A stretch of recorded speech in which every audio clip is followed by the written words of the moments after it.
Okay, dear students, we are here to discuss about the scope of linguistics. Earlier, in an earlier session, I've shared, you can say, a figure with you people, in which I told you that categorically some of the, you can say, broader fields of the subject matter के linguistics जो है वो किस चीज के हवाले से discuss करता है, इसकी मतलब जो है वो ये किन चीजों को टेक ऑन करता है. तो अब a full understanding of the various components of language, their relation और outside the language मतलब क्या चीजें एग्जिस्ट करती हैं, उसके हवाले से जीन एचिसन ने भी एक हमारे सामने फिगर जो है वो शेयर किया है. और ये भी मतलब जो है वो जीन एचिसन का जो फिगर है, ये भी मतलब उसी चीज को रिफ्लेक्ट करता है कि जिस तरह से हमने प्रीवियस डिस्कस किया था. तो आज अगर आप इस फिगर की आप बात कर लें जो जीन एचिसन का है, कि ये इसके ख्याल में स्कोप आप यू कैन से लिंग्विस्टिक्स जो है वो क्या है, तो थोड़ा सा फर्क जो है वो हमें यहाँ पे नजर आएगा. और वो फर्क बुनियादी तौर पर क्या है कि उसमें हम ये देख रहे थे कि semantics is at the core of the linguistics, कि असल में उसके पीछे जो वर्ड लिखा या बोला जाता है, असल में उसकी जो सेंस क्या है, व्हाट इज द मीनिंग, उसको हम एसोसिएट किसके साथ करते हैं, that's very important. But gene Aitchison के ख्याल में असल जो है वो ये जरूरी नहीं कि मतलब मीनिंग क्या है, बल्कि असल ये है कि how the word is pronounced, how the human language के अंदर जो साउंड है वो प्रोनाउंस कैसे की जाती है, जो सबसे ज्यादा अहम भी है और जो जो वाकई में मैटर. तो that's why here when we discuss about all these things, we do you can say understand if phonetics is at the center of you can say center of linguistics. And I told you people that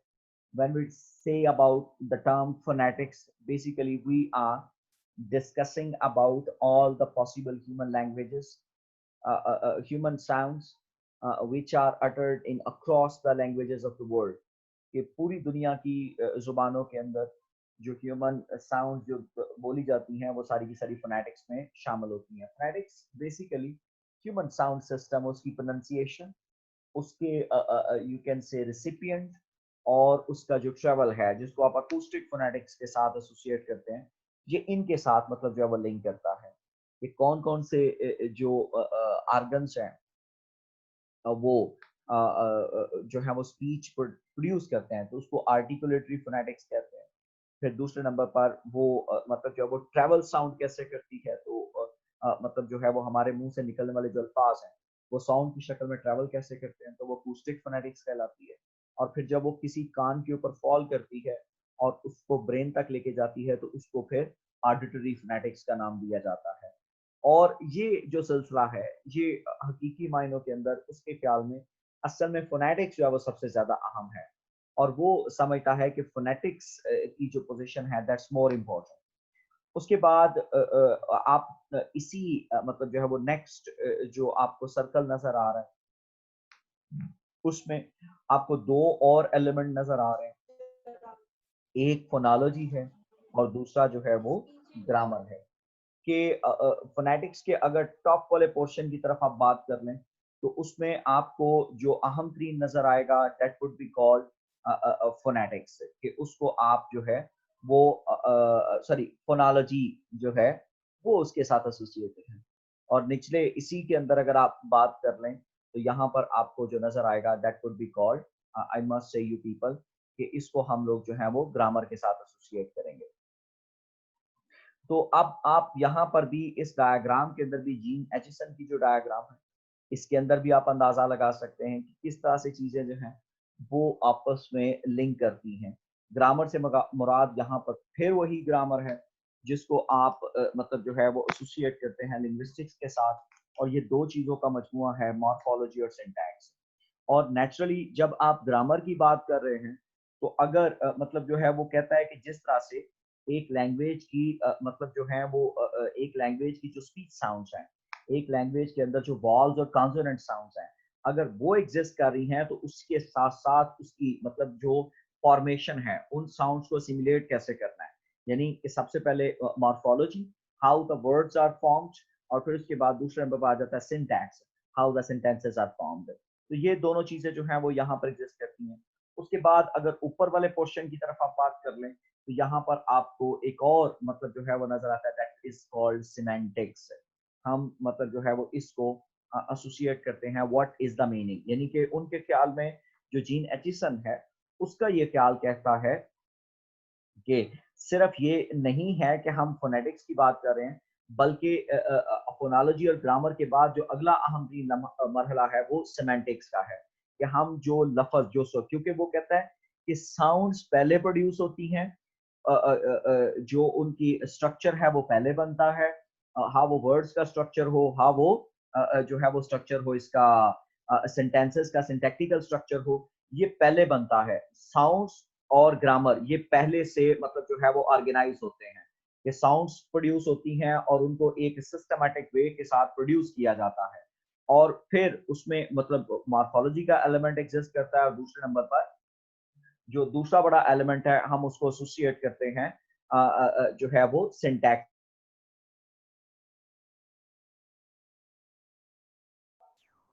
सो यहाँ पर जो हम लोग actually देखते हैं कि इस मतलब जो है वो फिगर के अकॉर्डिंगली अगर आप देखें तो यहाँ सिमेंटिक्स जो है वो मतलब आफ्टर ग्रामर फोनोलॉजी जो है वो एग्जिस्ट करती है, और उनके ख्याल में मतलब जो इस जेन एचिसन के ख्याल में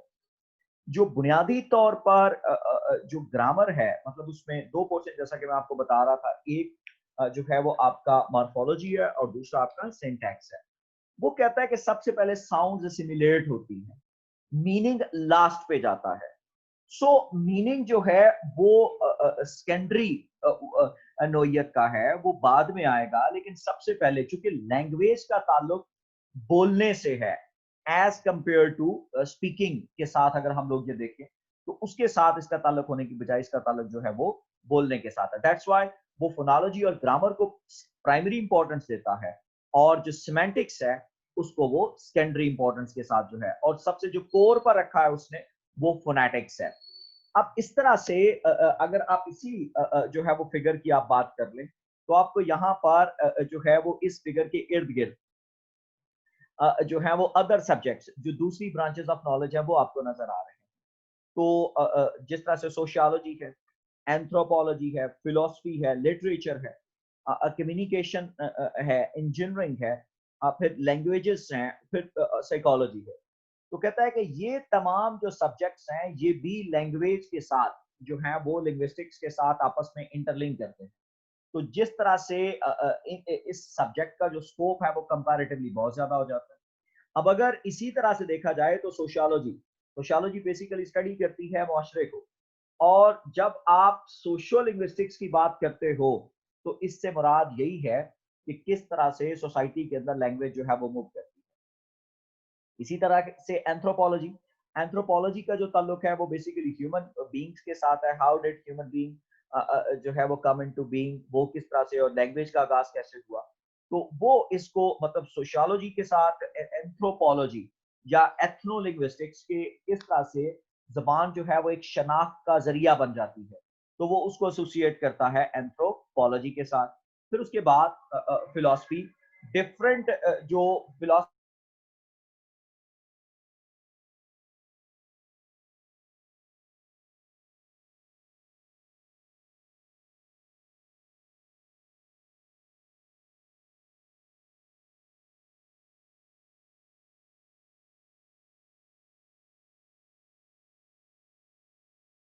तो उसके बाद नेक्स्ट हमारे पास जो आ जाता है दैट्स द फिलोसफी,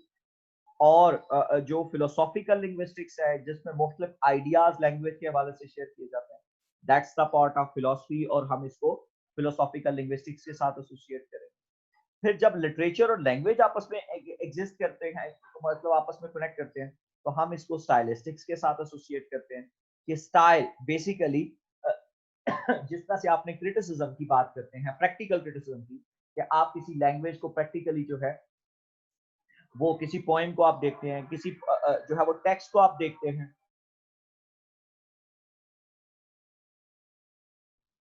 तो जिस तरह से लिटरेचर जो है, जब आप किसी भी लिटरेरी टेक्स्ट को एवेलुएट करेंगे और उसकी लैंग्वेज को एवेलुएट करेंगे, तो लिंग्विस्टिक्स के अंदर हम उसको स्टाइलिस्टिक्स के साथ एसोसिएट करेंगे। फिर इसी तर्ज के साथ जब आप मतलब जो है वो मैथ्स को जब आप मतलब जो है वो इंगेज करते हैं, तो उसको हम स्टैटिस्टिकल लिंग्विस्टिक्स के वो डाटा कि कितने लोग इस तरह की जुबान बोलते हैं, कितने लोगों के अंदर ये चीजें जो है वो मौजूद है, तो हम उसको स्टैटिस्टिकल लिंग्विस्टिक्स के साथ एसोसिएट करते हैं। फिर लैंग्वेज टीचिंग, जिसको मतलब जो है वो दुनिया के अंदर मुख्तलिफ जुबानों को सिखाने का क्या तरीका है, तो वो लैंग्वेज टीचिंग अगेन जो है वो इसके साथ जो है वो नजर आता है लिंग्विस्टिक्स के, और किस तरह से हमारा दिमाग पूरी की पूरी लिंग्विस्टिक्स प्रोसेस को, लैंग्वेज के प्रोसेस को कंट्रोल करता है, इसको हम लोग फिर साइको लिंग्विस्टिक्स, चूंकि साइकोलॉजी का ताल्लुक जो है वो बुनियादी तौर पर जो है वो इसका माइंड के साथ, ब्रेन के साथ इसका डायरेक्टली एसोसिएशन है। तो किस तरह से हमारा दिमाग फंक्शन करता है और कैसे ये लैंग्वेज प्रोसेस को मतलब जो है वो कंप्लीट करता है, ये उसके साथ जो है वो डायरेक्टली एसोसिएट होगा। तो जीन एचिसन का ये जो फिगर है, ये क्लियरली हमें बताता है कि लिंग्विस्टिक्स जो है वो किन पैरामीटर्स के साथ जो है वो काम करती है और वो किन किन एंगल्स के साथ वो बात करती है। तो यहाँ अब जो है वो हम लोग इसी को जो है वो डिटेल से एवेलुएट करने की कोशिश भी करेंगे कि ये चीजें जो है वो किस तरह से इंगेज होती हैं। जी। Thus, general linguistics covers a wide range of topics and its boundaries are difficult to define. तो इसकी In the बाउंड्रीज center जो है is वो यहाँ पर बहुत ज्यादा मुश्किल होंगी कि हम उनको डिफाइन कर सकें। जी। in the center is phonetics, the study phonetics of है, ठीक human है। जो हमने sounds. प्रीवियस डायग्राम फिगर देखा था, उसमें सेंटर में सिमेंटिक्स था। वो समझते थे कि सबसे पहले सेंस अहम है कि वो लैंग्वेज, वो वर्ड किस कॉन्टेक्स्ट में बोला जा रहा है, वो बाद में बोलने की बारी बाद में आती है, पहले उसकी सेंस की बारी आती है। जी। A phonetician is concerned with the actual physical sounds, the raw material out of which language is फोनेटिशियन made. वो बंदा जो ह्यूमन स्पीच साउंड्स को मतलब जो है वो डिस्कस करता है, उसको हम फोनेटिशियन कहते हैं। वो एक्चुअल फिजिकल साउंड्स की बात करता है, raw material out of which language is made. He studies the position of tongue, कि एक जुबान एक मतलब साउंड को बोलते हुए जो है वो पोजीशन ऑफ टंग क्या होगी, और फिर जो है वो न्यूट्रल पोजीशन पर होगी, ऊपर की तरफ जाएगी, नीचे की तरफ आएगी, ये किस तरह से होगी, रोल्ड होगी टंग, टेथ पोजीशन, टंग और टेथ आपस में कनेक्ट कैसे करेंगे, वोकल कॉर्ड्स कैसे मतलब होंगे, वॉइस्ड होगी कि वॉइसलेस साउंड्स होगी during the production of sounds और and records and analysis sound waves. Phonology वो टिपिकली जो है वो साउंड जो है वो पैटर्निंग, कि एक जुबान का जो खास तौर पर जो साउंड है उसका पैटर्न क्या है। फिर ग्रामर, ग्रामर के अंदर जैसा कि मैं पहले भी आपको बता चुका हूँ कि दो चीजें जो है वो बराह रास्त मौजूद है। ये आपकी ट्रेडिशनल ग्रामर नहीं है, बल्कि लिंग्विस्टिक्स की ग्रामर में दो चीजें मौजूद है, एक मॉर्फोलॉजी और दूसरा सिंटैक्स है। और नेक्स्ट आ जाता है semantics, are the bread and butter of linguistics. So they are the core of linguistics. Around the central core are various branches of linguistics which are being rapidly developed at the present time, such as psycholinguistics, sociolinguistics, mathematical linguistics, philosophical linguistics, anthropological linguistics, stylistics and language teaching. ये वो तमाम चीजें हैं जो यहाँ पे हमें नजर भी आती हैं और हम इनको आपस में एंगेज भी करते हैं। जी। By linguistic levels is meant the levels of language structure. तो जब आप लिंग्विस्टिक्स लेवल्स की बात करते हो, लिंग्विस्टिक्स एस्पेक्ट्स की बात करते हो, तो लेवल्स ऑफ लैंग्वेज स्ट्रक्चर के जो लैंग्वेज स्ट्रक्चर के जो लेवल्स हैं वो कौन से हैं? There is a considerable difference among the linguisticians about the number and terminology of linguistics levels. Robert Hall जो है वो रिकमेंड करता है कि 3 लेवल्स हैं लिंग्विस्टिक्स के जिनके ऊपर बात हो सकती है, जिसमें फोनोलॉजी, उसमें फोनेमिक्स और फोनेटिक्स दोनों शामिल हैं। मॉर्फोलॉजी एंड सिंटैक्स, जिसको आप डायरेक्टली ग्रामर के साथ एसोसिएट करते हैं। आर एच रॉबिन्स कहता है कि फोनोलॉजी, ग्रामर एंड सिमेंटिक्स, वो इन 3 को ऐड करता है। हॉकेट जो है advocates the following 5 levels of you can say which he calls subsystems, कहता है कि लिंग्विस्टिक्स अगर मेन सिस्टम है तो उसके अंदर जो है वो सब सिस्टम मौजूद है, जिसमें सबसे पहले आ जाता है ग्रामेटिकल सिस्टम से, तो उसमें अ स्टॉक ऑफ मॉर्फीम्स मौजूद हैं एंड द अरेंजमेंट्स इन विच दे अकर, यानी कि मॉर्फीम्स क्या हैं और मुख्तलिफ तरह से मतलब जो है वो, तो उसने ग्रामेटिकल सिस्टम में मॉर्फीम्स और उनको किस तरह से,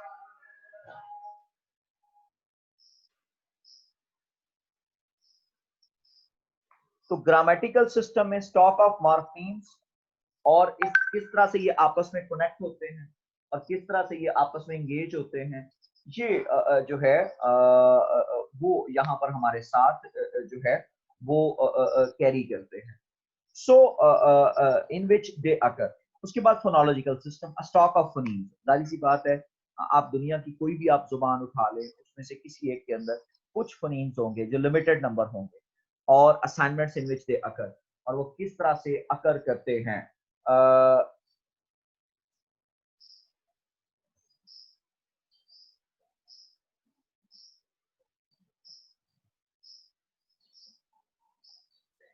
तो ये दूसरा लेवल है कि जिसके अंदर लैंग्वेज जो है वो एग्जिस्ट करती है, तो वो फोनोलॉजिकल सिस्टम है। नेक्स्ट जब आप फर्दर इसको आप एंगेज करते हैं, तो तीसरे नंबर पर जो इसमें अहम तीन एलिमेंट मौजूद है वो मॉर्फोनेमिक सिस्टम है, यानी the code which tries to gather the grammatical and phonological system, कि वो जिस तरह से मॉर्फोनेमिक यानी कि फोनोलॉजी और मॉर्फोलॉजी, जिसमें मतलब ग्रामेटिकली और फोनोलॉजिकली उन साउंड्स को मतलब जो है वो किस तरह से आपस में कनेक्ट किया जाता है और वो कैसे प्रोड्यूस की जाती हैं, वो किस तरह से लिखी जाती है। चौथे नंबर पर जो हमें मतलब जो है वो एलिमेंट नजर आता है, that is called semantic system. Semantic, as I already told you people, it is directly associated with you can say what is the meaning, यानी कि वेरियस जो मार्फीम्स हैं और उनकी जो अरेंजमेंट्स हैं, मार्फीम जो है वो कैन बी पुट कि उनको किस तरह से मतलब जो है वो रखा जा सकता है with things and situation, the kinds of things and situation, और वो किस कॉन्टेक्स्ट में जो है वो कहे जाते हैं, ये डायरेक्टली उसके साथ एसोसिएट। तो जो सेमेंटिक सिस्टम है वो बुनियादी तौर पर मीनिंग के साथ एसोसिएट करता है और किस कॉन्टेक्स्ट में को बात कही जा रही है, किस सिचुएशन में को बात कही जा रही है। जारी सी बात है कि जब आप सिमेंटिक की बात करते हो तो आपको कोई भी लफ्ज जो बोलना होता है वो कोई ना कोई कॉन्टेक्स्ट डिपेंडेंट होता है और उस कॉन्टेक्स्ट के अंदर जाके उस लफ्ज को ही अंडरस्टैंड किया जा सकता है। तो सिमेंटिक्स जो है वो एक्चुअली मतलब हमारी किसी ना किसी मतलब जो है वो सेंस के साथ एसोसिएटेड है। और phonemic system, the ways in which sequences of phonemes are converted into sound waves, कि जिसमें जो फोनीम्स हैं वो कन्वर्ट किए जाते हैं साउंड वेव्स में बाय आर्टिकुलेशन ऑफ स्पीकर, के जो है वो किस तरह से उनको प्रोनाउंस किया जाता है, फोनेमिक सिस्टम जो है, and are decoded from the speech signal by a hearer, और किस तरह से वो तमाम सिग्नल्स हमारे कान तक पहुंचते हैं, वहां से हमारे दिमाग तक, और फिर हम उसको डिकोड करते हैं और उस मैसेज को समझने की कोशिश करते हैं। ये फोनेमिक सिस्टम जो है वो एग्जैक्टली मोबाइल फोन की तरह है, कि जिसमें आपके मुंह से निकलने वाले जो अल्फाज जब आप हेलो कहते हो तो आपका जो माइक्रोफोन है वो आपके हेलो को मतलब जो है वो साउंड सिग्नल्स में कन्वर्ट करता है, और साउंड सिग्नल जो है वो एक टावर से आपके टावर से अगले टावर, और वहां से आपके मतलब जो दूसरा जो फोन है जिसको आप हेलो बोल रहे हो दूसरे शख्स को, उसके फोन में जाते हैं, वो फोन उसको डिकोड करके तो उस शख्स को वो दोबारा से आपकी आवाज जो है वो सुना देता है। तो ये बिल्कुल फोनेमिक सिस्टम जो है वो उसी तरह से काम करता है जिस तरह से हम लोग आप बात कर सकते हैं कि जिस तरह से हम आपस में मतलब जो है वो जो है वो बात करते हैं। ये बिल्कुल हमारी जो बात करने का अंदाज है ये एग्जैक्टली बिल्कुल इसी तरह से। तो ये वो तमाम चीजें हैं जो एसोसिएटेड हैं। इंशाल्लाह नेक्स्ट सेशन के अंदर हम लोग इनको डिटेल से एवेलुएट करेंगे कि ये आपस में किस तरह से कनेक्टेड हैं, और हम हर फॉर्म को सेपरेटली डिस्कस करने की भी कोशिश करेंगे। इस हवाले से हॉकेट ने जो पहले 3 हैं जिसमें सेंट्रल, इनको सब सिस्टम्स कहता है, और लास्ट 2 वालों को पेरिफेरल सब सिस्टम्स का नाम देता है। कि पहले 3 जो है वो उनको कहता है कि दे आर द सेंट्रल, और इसमें मतलब हम लोग क्लियरली मतलब मौजूद हैं कि इसमें मॉर्फोनेमिक सिस्टम जो है वो आपका एग्जिस्ट करता है, और मॉर्फोनेमिक सिस्टम के साथ जो है वो आपका ग्रामेटिकल सिस्टम है, और फिर उसके बाद फोनोलॉजिकल सिस्टम जो है वो मौजूद है। वो इनको तीनों को मतलब जो है वो सेंट्रल मानता है, और 2 जो है वो सिमेंटिक सिस्टम और फोनेमिक सिस्टम, वो इनको पेरिफेरल सिस्टम जो है वो कहता है। Such a labeling of names, however, should not lead one to confusion. There is no basic difference about the structure of language. Such a classification is done by the linguist for the sake of convenience in the study of the subject matter. कि ताकि हमें अंदाजा हो सके कि हमारा जो linguistics का subject matter है वो क्या है. Language, which is a complex phenomena, all these levels are interrelated aspects. ये सारे interrelated हैं of its subject matter. Quite often overlapping, overlap करते हैं. Any separation or classification should not be treated as rigid or opaque. मतलब इसको हम लोग कोई भी असूल जो मैंने आपको ऊपर बताए हैं इसको रिच नहीं माना जा सकता। डिफरेंट लिंग्विस्ट की इस हवाले से डिफरेंट ओपिनियन है, और इस हवाले से a linguist has to describe human language and human beings do not use just one level of it at time. For our purpose हम मतलब जो है वो एक और फिगर है जो हमें नजर आएगा, और वो इंशाल्लाह कल मैं उस फिगर के हवाले से आपसे बात करूंगा। जो नेक्स्ट सेशन होगा वहां पर आपसे इंशाल्लाह उस हवाले से बात की जाएगी।